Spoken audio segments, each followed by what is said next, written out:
Souhaitez-nous tous bienvenue dans le cours Python. C'est un cours programmation, c'est un cours qui a fait en créole pour les qui parle créole, pour les haïtiens qui sont intéressés dans la programmation. Qui sa programmation est? En gros, programmation, c'est une façon pour parler ensemble avec un ordinateur dans un langage qui artificiel, que l'ordinateur est capable de comprendre. Pour capable faire ordinateur, faire une tâche pour il est capable de calcul, il est capable de dessin, il est capable de sorte d'application, on jouet. Mais tout ça c'est pas mal un langage de programmation qui est fait. Il est capable de base de données tout.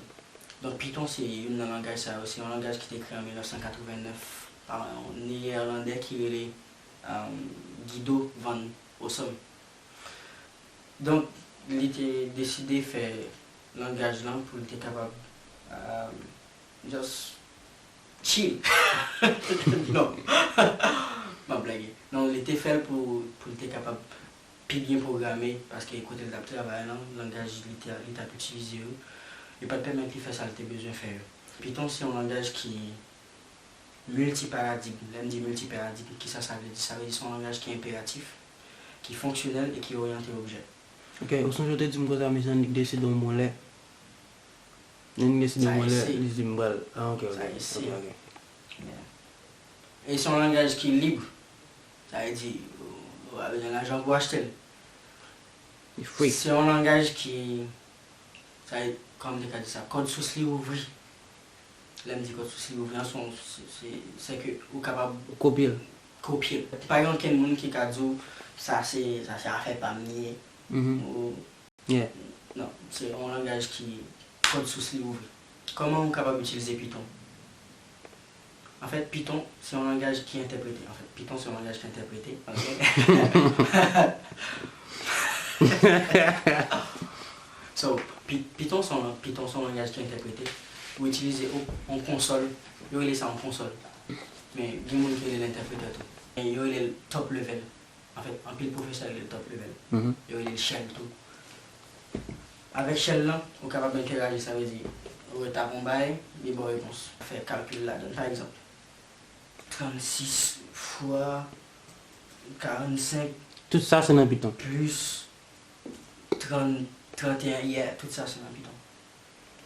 36 fois 45 plus 31, bah, 1651. Tout ça c'est dans la console. Tout ça c'est dans la console Python, bah, vous êtes capable d'utiliser le temps comme calculatrice. Le bagage nous besoin qu'on est encore qui est très important, c'est que vous êtes capable de faire opération de base ensemble avec entier. Par exemple, qui opération de base nous connaît addition, soustraction, multiplication, division, mais il y a une qui n'est pas quoi enseigner l'école en Haïti. C'est modulo. Opération ça les modulo. Grand paquet de gens connaît tout pour faire programmation. Modulo qui ça c'est même genre avec une division, mais sauf que il va avoir quotient comme résultat, il va avoir reste comme résultat. Par exemple, ça fait 7 divisé par 2. La boîte 3, normalement, quotient la boîte 3. En fait, sauf elle dans la calculatrice, la boîte 3, quelque chose. Mais sauf elle dans l'ordinateur, par exemple, dans la console Python. Ou bien sous papier. Ou bien sous papier, je ne t'apprends à l'école. Yeah. Ça fait 7 divisé par 2, là, comme ça.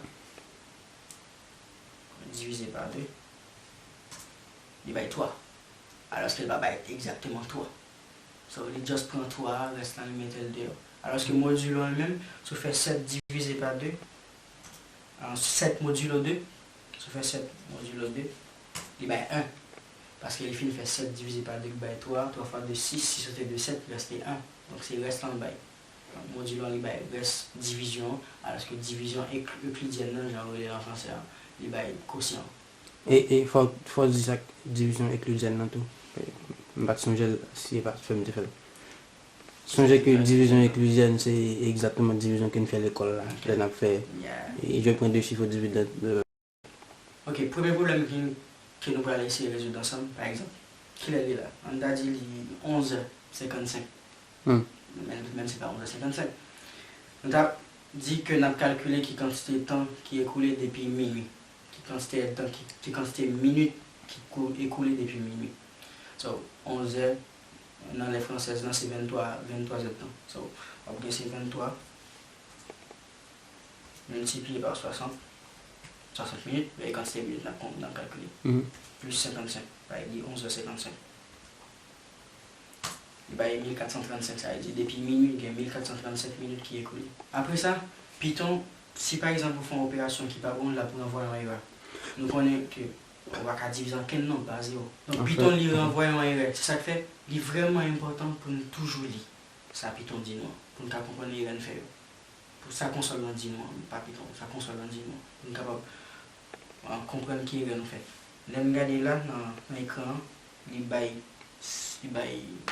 pour qui ça il gagne là. Ça dit là c'est que il y a une erreur de division par 0 en entier qui est divisé par un 0 ou bien en entier qui est fait modulo 0 ensemble avec lui, il y a une erreur. Ça veut dire pas qu'à faire une opération de division ou bien modulo par 0. C'est juste impossible. Ni dans la mathématique, ni dans la programmation. Donc, tout ce qui est appliqué en mathématiques appliqué dans la programmation. Donc, dès que vous faites une erreur comme ça, une opération mal utilisée, la provoque une erreur dans la console.